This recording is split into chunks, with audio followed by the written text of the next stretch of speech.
హల్లెలూయా. మన ప్రభువును రక్షకుడైన యేసయ్యకే మహిమ కలుగును గాక. ఆమేన్.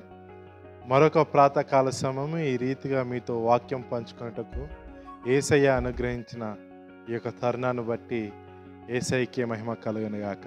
ఆమేన్. ఈ ఉదయకాల సమయమందు మనం ధ్యానించుకోబోయే వాక్య లేఖనము ఏమనగా దినవృత్తాంతములు 2వ గ్రంథము 7వ అధ్యాయము 14వ వచనము. దినవృత్తాంతముల 2వ గ్రంథము 7వ అధ్యాయము 14వ వచనము. నా నామమును పెట్టబడిన నా జనులు తమ్మును తాము తగ్గించుకొని ప్రార్థన చేసి నన్ను వెదికి తమ చెడు మార్గములను విడిచిన ఎడల పరమండలము నుండి నేను వారి ప్రార్థన విని వారి పాపములు క్షమించి వారి దేశములను స్వస్థపరచుదును. ఆమేన్. అవునండి, మన యొక్క వ్యక్తిగత జీవితాల్లో మనం యేసుని నమ్ముకున్న తర్వాత కూడా కొన్ని బలహీన క్షణాలను బట్టి, కొన్ని అనివార్య కారణాలను బట్టి, కొంతమంది చెడు స్నేహంతో వారి ప్రోత్సాహతను బట్టి మనము చేయకూడని పాపాలు అనేకమైనవి జరిగిస్తుంటాం. అనేకమైనవి ఇటువంటి దోషాలు మన ద్వారా జరిగినప్పుడు మనం ఏమనుకుంటామంటే, అయ్యో నా ప్రార్థన దేవుడు వినడు, యేసయ్య ఇంక నన్ను తృణీకరించేస్తాడు, ఆయన నన్ను పట్టించుకోడు, ఆయన సన్నిధికి వస్తే ఆయన నన్ను ఇంకెప్పటికీ క్షమించడు అని చెప్పి ఒక ఆలోచన మనము కలిగి ఉంటాము. కానీ మనము తెలుసుకోవాల్సిన సత్యం ఏంటి అంటే, మనము మన చెడు మార్గంను విడిచి మనల్ని మనం తగ్గించుకొని యేసయ్య దగ్గరికి వస్తే తప్పకుండా ఆయన మన మొర ఆలకిస్తాడు. చాలామంది ఏమనుకుంటారు అంటే, వారి ప్రార్థనకు జవాబు రాకపోయేసరికి యేసయ్య మీద నింద మోపుతుంటారు, లేదా యేసయ్య మీద సనుగుతుంటారు, లేకపోతే పలకకూడని దుర్భాషలు మాట్లాడుతుంటారు. నాకేం చేశాడు దేవుడు, నేను ఇంత కష్టాల్లో ఉన్నప్పుడు ప్రార్థన చేస్తే ఆయన నాకు జవాబు ఇవ్వడం లేదని చెప్పి తిరిగి యేసయ్యని నిందించడం మనము చూస్తుంటాం.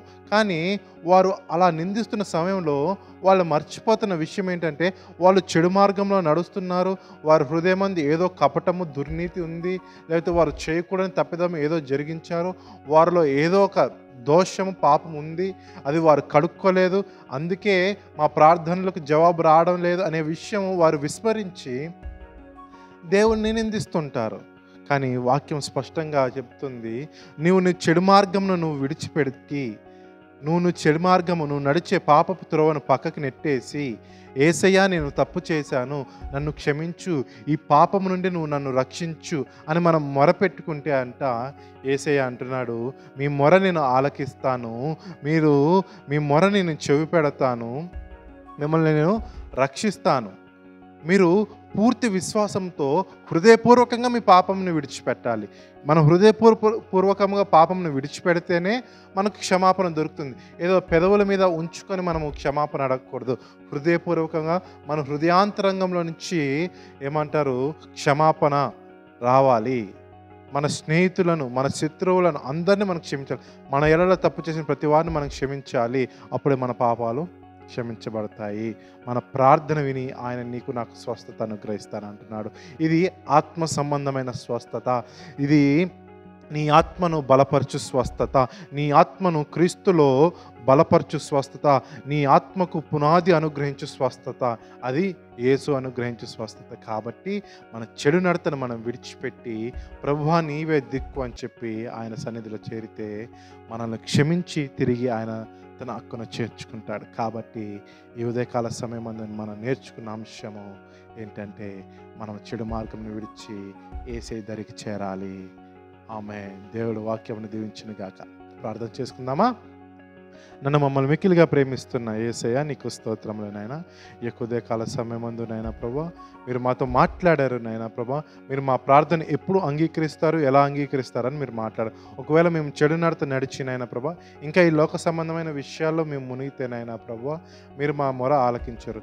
అదే నాయన ప్రభా, హృదయపూర్వకంగా నాయన ప్రభా నీ సన్నిధిలో మేము వచ్చి నాయన ప్రభా మోకరించి మా యొక్క నాయన ప్రభా దోషములను, మేము చేసిన అతిక్రమములను, నీ యొక్క అసహ్యమైన కార్యములను నాయన ప్రభా హృదయపూర్వకంగా ఒప్పుకొని నాయన ప్రభా నిన్ను క్షమాపణ అడిగితే నాయన ప్రభా నువ్వు మా ప్రార్థన ఆలకించి మమ్మల్ని క్షమించి స్వస్థతనిస్తానన్నావు. ఆ స్వస్థత నాయన ప్రభా ఆ ఆత్మ సంబంధమైన స్వస్థత మేమందరము పొందుకుందుము గాక నాయన ప్రభువా. మీరే సహాయము దయచేయండి. మీ స్వస్థత మాకు కావాలి నాయన ప్రభువా. నేను అదే రీతిగా నాయన ప్రభువా, నాయన ప్రభు మీరు నాయన ప్రభు మరొకసారి మమ్మల్ని జ్ఞాపకం చేసుకొని నీలో బలపరచండి. మా పునాదులను క్రీస్తులో ఉంచండి. మేము చేయించిన ప్రతి పనిలో మీరు మాకు విజయం దయచేసి నాయన ప్రభువా, పవిత్రమైన ఆలోచనలు, పవిత్రమైన తలంపులు మీరు మాకు దయచేయండి. నాయన ప్రభు ఉద్యోగం వెతుకుచున్న ప్రతి ఒక్కరికి నాయన ప్రభు మంచి ఉద్యోగం మీరు దయచేయండి.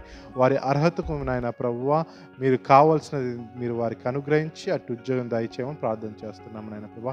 వివాహం కోసం ఎదురు చూస్తున్న వారికి నాయన ప్రభువా మీరు సాటి అయిన సహభాగిని మీరు వారికి అనుగ్రహించండి. అనారోగ్యంతో బాధపడుతున్న ప్రతి ఒక్కరిని దర్శించి స్వస్థత దయచేసి మీరు కృప చూపించి నాయన ప్రభువా నీవు వచ్చే వరకు నమ్మకంగా ఉండి కృపను దయచేస్తారని యేసు నామమున అడుగుచున్నాం తండ్రి. ఆమేన్. ఆయన ప్రేమ, ఆయన సమాధానం మనకు తోడైండును గాక. ఆమేన్.